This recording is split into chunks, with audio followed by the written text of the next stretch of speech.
Kita langsung masuk pada acara yang pertama, yaitu kajian yang akan diisi oleh Ustadz Taufikur Rahman dengan tema Jangan Mudah Marah. Kepada Bapak Ustadz Taufikur Rahman, waktu dan tempat kami persilahkan.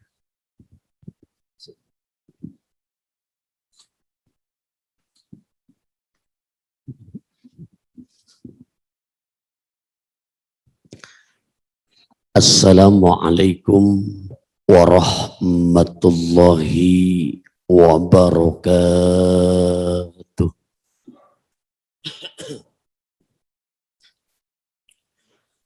Hamdan wa syukran lillah, salatan wa salaman daimaini ala rasulillah, Sayyidina wa maulana Muhammad ibn Abdillah, wala haula wala quwwata illa billah.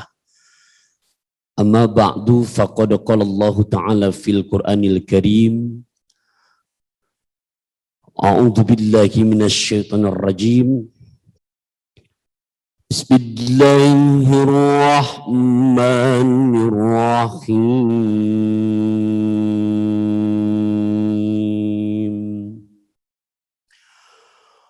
Wasari'u ila maghfiratin min rabbikum wa jannatin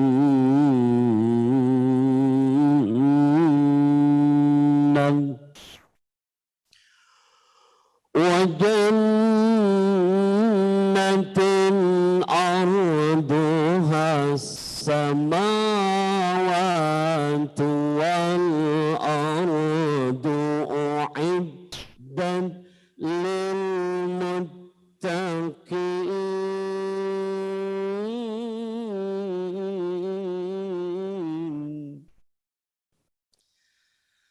alladzina yunfiquna fis sarra'i wad ضراء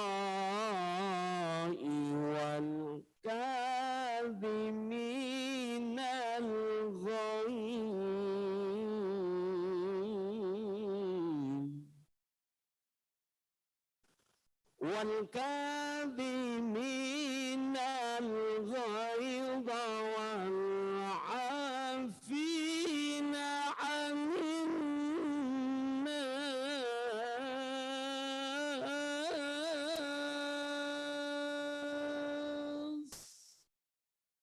ila akhiril ayah. Sadaqallahu maulana al-azim. Hadirin wal hadirat sekalian, jamaah masjid Jami'at Taqwa yang saya hormati, cintai, sayangi karena Allah, rahimakumullah. Berkumpul kita di bulan yang mulia, bertempat di bait min bawaqi'ah, tempat yang teramai di muka bumi, yang kita harapkan rumah Allah yang maha mulia, dan yang kita sedang laksanakan kegiatan kecintaan Kanjeng Rasulullah. Semoga kesemuanya senantiasa selalu jadi wasilah diri kita, jiwa kita selalu mulia di hadapan yang maha mulia dengan mendapatkan ridhonya Allah subhanahu wa ta'ala. Amin ya Allah wa ya mujibas sailin. Tema yang disampaikan tadi oleh pengatur acara kita, jangan marah. Tadi yang saya bawakan firman Allah surat ketiga juz keempat ayat ke-133 sampai 134. Mohon maaf, jamaah at-taqwa yang ada di sini hafalnya 30 juz apa juz 30? Juz 30 semua, setengah, depan ada bagian akhirnya ya. Mohon maaf, ini udah hari ke-10, udah dapat berapa juz ini? 4, 5, 10 juz atau 15 juz? Alhamdulillah, jangan kayak orang kampung saya, begitu hari 10, alhamdulillah saat saya udah dapat 20 juz, hebat dong, 10 lagi juz lagi khotam, tapi juz yang lain, apa? Melon, alpukat. Nah, hadirin, hadirat rahimakumullah. Ya, pada kesempatan kali ini, tema jangan marah. Surat yang tadi saya bacakan, surat Ali Imran ayat 134 dan 133. Hadirin, ketika perintah berpuasa, Allah jelaskan di surat kedua, juz kedua ayat 183. Panggilannya sudah spesial. Ya ayyuhalladzina amanu. Wahai sekalian orang-orang yang beriman. Materi yang Allah berikan kepada hamba yang beriman, kutiba alaikumusiyam, puasa Ramadan. Tujuannya Allah ingin menghantarkan hamba-hambanya la'allakum tattaqun, menjadi hamba yang bertakwa. Pelakunya, subjeknya namanya muttaqin. Perbuatannya namanya takwa. Kriterianya jelas di surat yang tadi saya bacakan.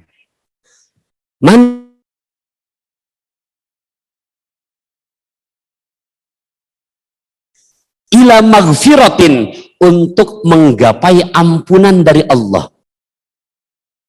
Mir rabbikum wa jannatin, buat mereka yang bersegera mengambil ampunan dari Allah dengan cara bertaubat, lebih-lebih di bulan suci Ramadan, Allah sudah siapkan wa jannatin, dan surga yang luasnya melebihi langit dan bumi dipersiapkan untuk hamba-hambanya yang bertakwa. Yang bagaimana? Secara terperinci di ayat 134 Allah menyebutkan ada 4 macam. Berapa Bapak Ibu? Mohon maaf, kelihatan ke belakang ada berapa? Nah, kita ngaji nggak lama-lama kok, jam 1 selesai, berikut tanya jawabnya. Jadi mudah-mudahan 4-4-nya nih nyampe rumah biar nempel semua. Nanti kalau istri nanya, jangan dikorupsi, tetap 4. Pak, tadi ikut kajian zuhur, alhamdulillah mama, suami kamu duduk paling depan. Siapa yang ceramah? Lupa namanya, pokoknya ada pantunnya. Apa ceramahnya? Kriteria takwa ada 4. Bisa sebutin Pak 4-4-nya? Mama jangan cerewet, pokoknya 4 aja. Nah, jangan ya. Jadi biar sama yang kita ngaji sampai rumah nempel ke hati betul-betul, walaupun durasi singkat, sepat gabus lele, cepat bagus enggak bertele-tele. Mohon maaf, ada berapa Pak? Nah, saya ngecek dulu, namanya suasananya enak, masjidnya adem, enak. Ini kalau udah begini, apalagi lagi puasa, tempat yang laku di mana-mana 2. Kalau nggak tiang, senderan. Terusin, nggak apa-apa. Saya makanya nggak mau nyender, takut. Oke, mohon maaf, ada berapa tadi? Alhamdulillah masih connect. Kepiting di dalam kerang, kerang dicapit batu. Pasang kuping dia terang, saya sebutkan satu persatu. Siap? Oke. Oke. Ada tokek ketemu batu. Oke lah kalau begitu. Oh, kan jadi nggak ngantuk ya. Pertama, Quran yang menyebutkan alladzina yunfikuna fis sarra, alladzina, orang-orang yang yunfikuna, mereka tetap gemar berinfak fisarra, dalam kondisi yang lapang, dalam kondisi yang normal. Sementara kalau kita korelasikan dengan kondisi negara kita, udah hampir 1 tahun lebih masih dalam kondisi pandemi, coronanya udah ulang tahun. Maret kemarin udah ulang tahun Pak corona tuh. Sekarang udah April. Ustaz, orang-orang yang gemar berinfak dalam kondisi sarro, lapang, nyaman, normal, ini bagus. Kan baru diuji sama Allah setahun lebih corona. Selebihnya itu nyaman kita. Masya Allah. Yang cuman bisa menghentikan jalanan lancar, nggak ada macet, corona. Habis kemarin pun lagi pergantian tahun 2020, mintanya begitu sih. Kapan sih tanggalan merah semuanya? Allah kasih kemarin. Kapan sih jalanan lengang kosong? Allah bagi semuanya tuh. Hadirin hadir rahimakumullah. Tapi tuntutannya nggak hanya dalam kondisi lapang. Di situ diatapkan yang kedua, waddarra, di dalam kondisi sempit. Mana? Kita bisa rasakan semua. Pak, biasa yang namanya jadwal tuh untuk ukuran al-fakir, Masya Allah, tahadusan binikmah di saat normal, apalagi yang Ramadan, Maulid itu sehari paling dikit 4 sampai 5. Begitu kemarin corona, jadwal semua batal. Batal. Itu tanggalan kosong semua. Sementara santri di pesantren yang diamanati makan tiap hari jalan terus.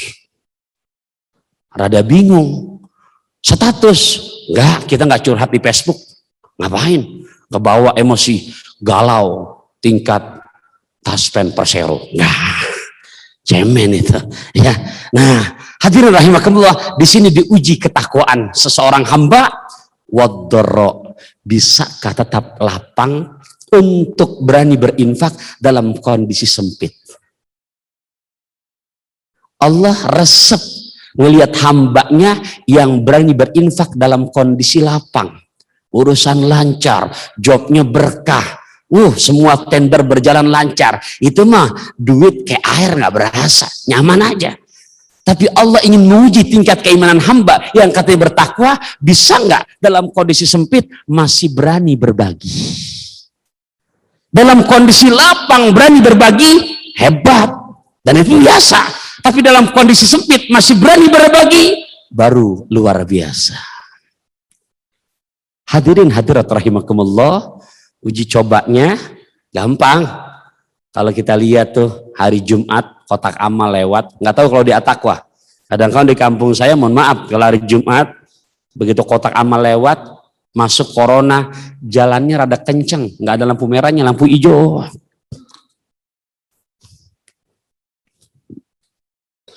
Hadirin hadirat rahimakumullah, padahal kalau kita renungi, ini yang 1 dan nomor 2, apa katanya di situ? Nabi sampai menyebutkan as-sodaqatu, sedekah, idza kharajat min yadi sahibiha, begitu keluar dari tangan yang ngasih, takallamat bi khamsi kalimatin, itu keluar dari kantong kita, keluar dari dompet kita, keluar dari rekening kita, karena kita transfer, itu ngomong sampai 5 ucapan. Siapa aja orangnya? Setiap keluar, maka ngomong tuh duit yang kita keluarin untuk berinfak. Apalagi dalam kondisi sempit, di mana dalam kondisi pandemi seperti sekarang ini, ngomong sampai 5 ucapan. Yang pertama ngomongnya, kuntu saghiratan fakabbartani. Udah nyambung belum sampai sini, Pak? Alhamdulillah. Tolong nih, tuh udah tinggal 10 menit lagi. Karena nanti 5 menit mau tanya jawab. Kita masih ada 2 lagi, tadi baru 2. Oke, singkat kata, yang ketembak jatuh udah jadi bangkai, mati, nggak kemana-mana, ada di bawah 3. Yang 2 karena nggak ketembak, otomatis dia udah kabur, hilang.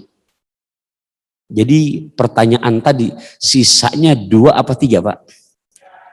Alhamdulillah, di belakang udah nyeletuk 3, berarti udah paham. Ya. Inti jawab malu, takut-takut banget sih, ganteng tapi rada lola. Oke, singkat kata 3. Oke, begitupun begitu kita infakkan harta kita. Karena tadi yang keempat ngomong, saya awalnya ada masa expirednya, tapi begitu kamu cempungkan ke dalam kotak amal, tadi kotak amal ada yang lewat tuh warna putih, cuman jalannya rada cepet juga ternyata di sini. Mudah-mudahan ntar setelah paham Ibu Morpati ini, ya insya Allah akan semakin giat untuk berinfaknya. Singkat kata, begitupun yang namanya kita berinfak, duit di kantong kita warna merah, angka depan 1, nolnya 5, gambar RI pertama. Berapa nominalnya, Pak? 100.000. 100.000 ternyata di dompet kita, di kantong kita ada 20 lembar. Jadi berapa semuanya itu? Halo? Nah, 2 juta. Oh, pintaran ibu-ibu di atas untuk tuh. Iya, Bu, makasih udah jawab ya. 2 juta. Uang 20 lembar di kantong kita, Pak. Apakah akan betul-betul selama di kantong kita atau hanya selewatan? Tadi kata sedekah begitu dikeluarkan, ngomong yang keempat, saya awalnya ada masa expirednya, tapi begitu kamu sedekahkan, saya jadi langgeng selama-lamanya.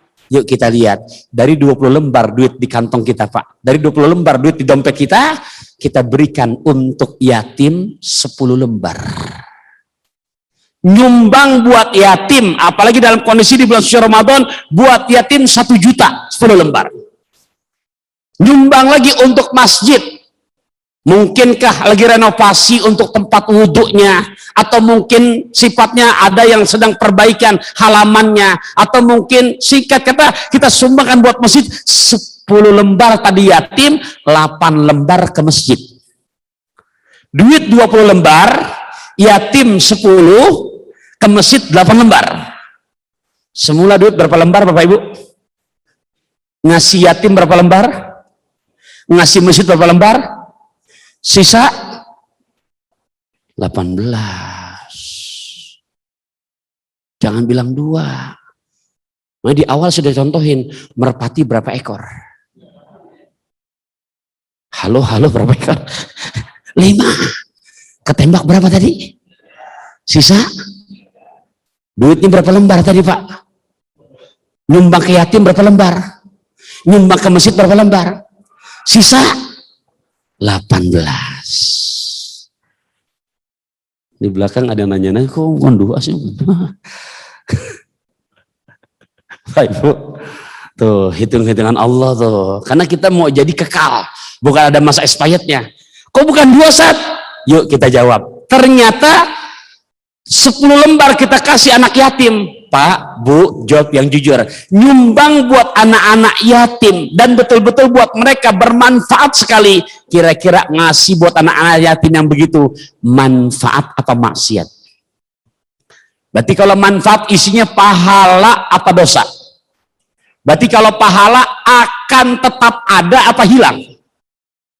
Kan ada selama-lamanya.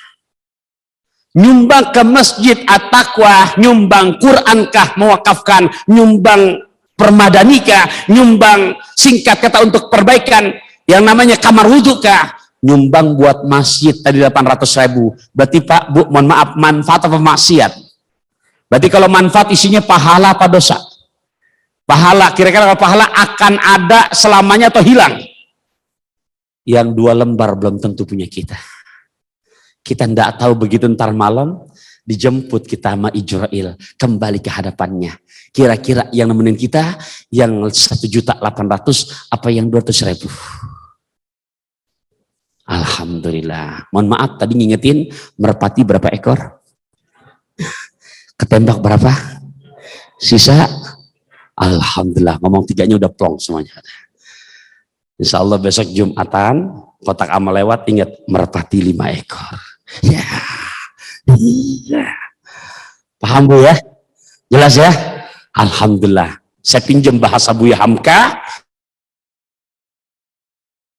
Sudah pasti akan jadi kotoran. Harta yang kita simpan sudah pasti akan jadi warisan. Bahkan gak sedikit anak cucu kita mereka berebutan. Harta yang gak akan hilang sepanjang zaman adalah yang sudah kita infakkan. Pergi mendaki berjalan kaki, gelap gulita dikhawatirkan. Harta hakiki yang kita miliki adalah yang sudah kita infakkan.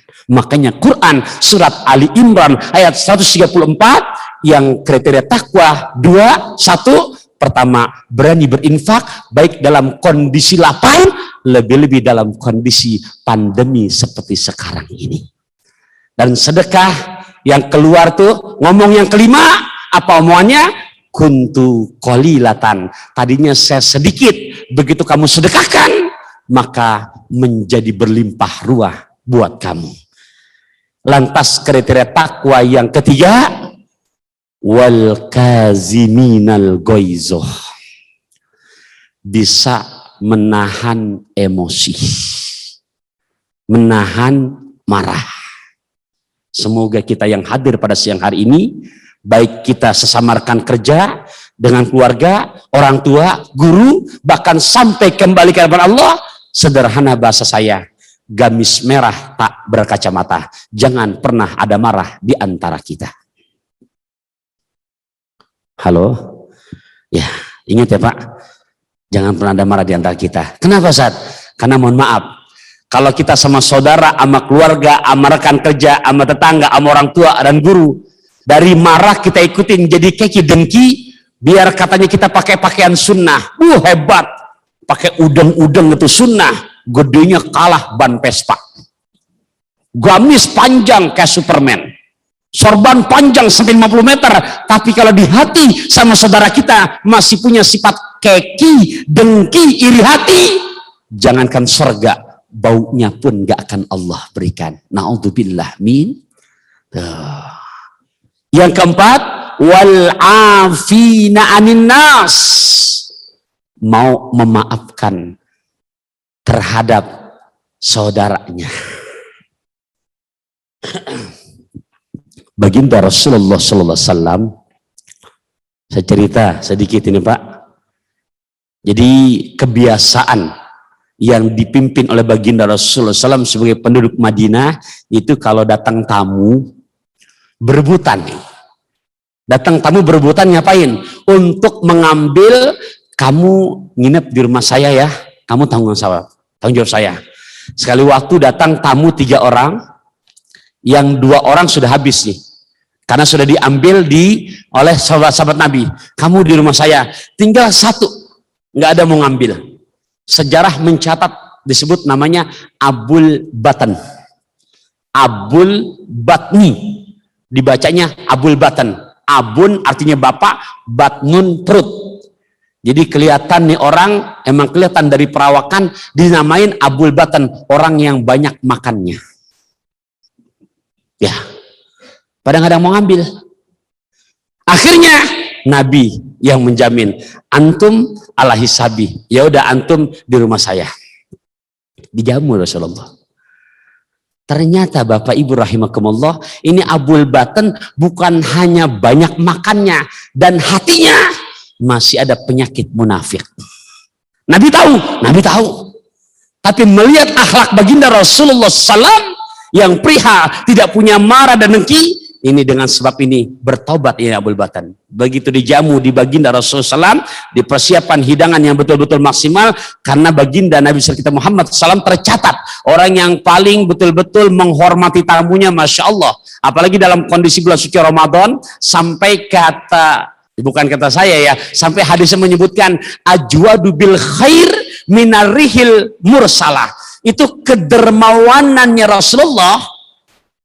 Di luar Ramadan udah dermawan, udah paling dermawan. Tapi begitu masuk Ramadan, lebih dermawanan Rasulullah ketimbang cepatnya hembusan angin. Allahu Akbar. Tuh Baginda Rasulullah SAW. Ternyata begitu dijamu, diterima di kediaman Rasulullah SAW. Ini Masya Allah, tamu ini nggak tahu diri. Disiapkan makan malam, Rasulullah belum makan, udah disikat habis semua. Nabi ngomel, enggak. Bahkan lebih ekstrim lagi, begitu tengah malam nih Abul Batan sakit perut. Ya kebanyakan makan. Cuman piciknya, begitu dia sakit perut, bukan buang hajat di toilet, dia nggak kuat nahan, dia buang hajat di kamar yang disediakan oleh Rasulullah. Udah bau dan kotor dengan kotorannya. Tuh, dasar pecundangnya orang munafik, dia bergegas rapi-rapi, dia kabur dari rumah Rasulullah. Pak, kira-kira kalau yang jadi tuan rumahnya kita punya tetamu model begini, ketemu lagi kita apa itu tetamu, Pak? Nah itu kita. Kita lagi belajar makanya nih Pak. Ya, untuk bisa memaafkan dan bisa menahan emosi. Abul Batan udah keluar dari rumah Rasulullah begitu jauh, begitu di tengah perjalanan dia lupa. Ikat pinggangnya ketinggalan. Pinggang. Berarti ikat pinggangnya di dalamnya apa? Ada pedang, ada uang. Mikir aja dia. Saya balik lagi ke rumah Nabi, muka tembok. Nggak balik, nggak punya bekal. Alhasil, beliau putuskan diam-diam mau balik ke rumah Nabi. Diam-diam dia balik lagi ke rumah Nabi dengan tujuan supaya nggak ketahuan Baginda Rasulullah SAW. Begitu sampai depan pintu kamar yang tadi disiapkan Rasulullah dan sudah dikotori dengan kotorannya, dia intip dulu dari luar tuh, dari dalam pintu, takut ada orang, dia intip, dia pelan-pelan sekali, karena nggak, dalam artinya nggak khawatir ketahuan. Begitu diintip dari dalam pintu dari luar, Allahu Akbar, berderai air mata Abul Batan, karena yang disaksikan di dalam kamar saat tengah malam itu baginda Rasulullah Shallallahu Alaihi Wasallam sedang mengepel kotorannya. Akhirnya dia beranikan diri, dia buka pintunya. Rasulullah lihat, dia datang ke dalam kamar dengan tujuan malu dan minta maaf. Ditubruk Rasulullah, dipeluk. Rasulullah pun masih memaafkan kesalahan Abul Batan. Sambil mengajarkan satu doa kepada beliau, Allahumma tahhir lisani minal kizbi wan nifaq. Ya Allah, bersihkan lidah kami ini minal kizbi, dari penyakit dusta. Memang sebelum munafik banyak bohong dulu tuh, baru wan nifaki, dan selamat dari penyakit orang-orang munafik. Asbab sifat pemurahnya Rasulullah, sifat pemaafnya Rasulullah, Abul Batan pun bertobat dan akhirnya betul-betul taubatan nasuha. Tuh yang dimana dicontohkan akhlak baginda Nabi besar kita Muhammad SAW.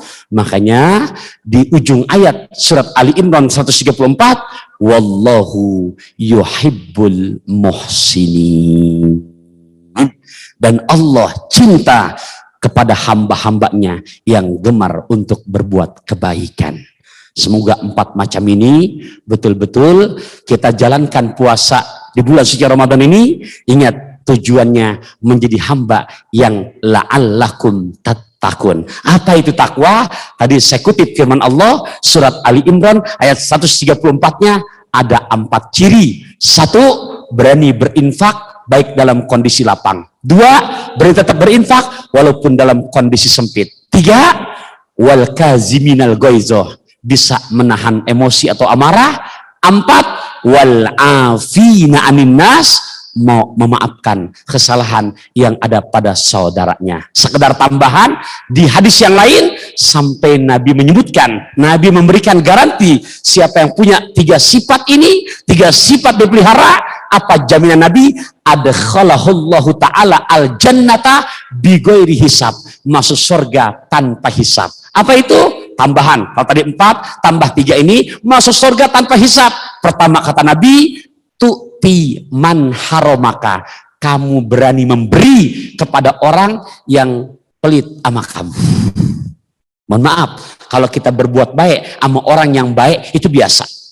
Tapi Nabi menyebutkan kamu berani berbuat baik sama orang yang sama kamu emang pelit sama kamu.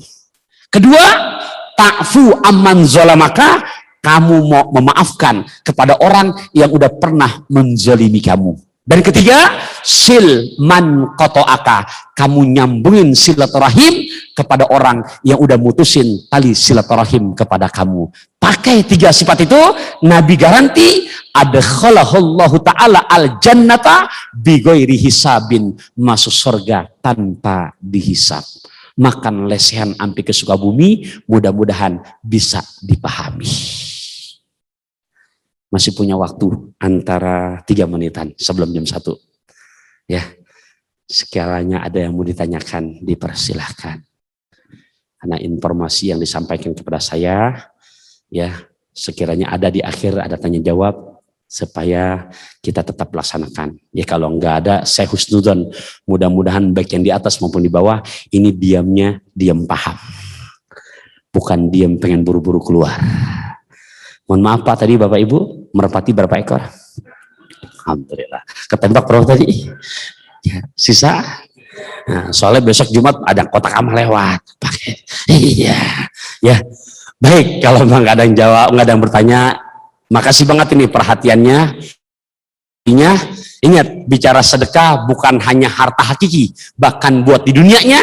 Kain ihram dibawa dari Mekah, bekas dipakai keliling Ka'bah. Nggak akan pernah jatuh miskin orang yang gemar sedekah, bahkan hartanya makin bertambah. Makasih banget perhatiannya, maafin kurang lebihnya. Ikan belanak, ikan tongkol, kurang enak jangan pada dongkol. Ikan belanak, ikan bandeng, kurang enak jangan pada gerendeng. Ikan belanak, ikan kakap, ikan patin adalah nama-nama ikan. Subhanakallahumma bihamdika asyhadu an la ilaha illa anta astaghfiruka wa atubu ilaik. Akhirul kalam, wassalamualaikum warahmatullahi wabarakatuh.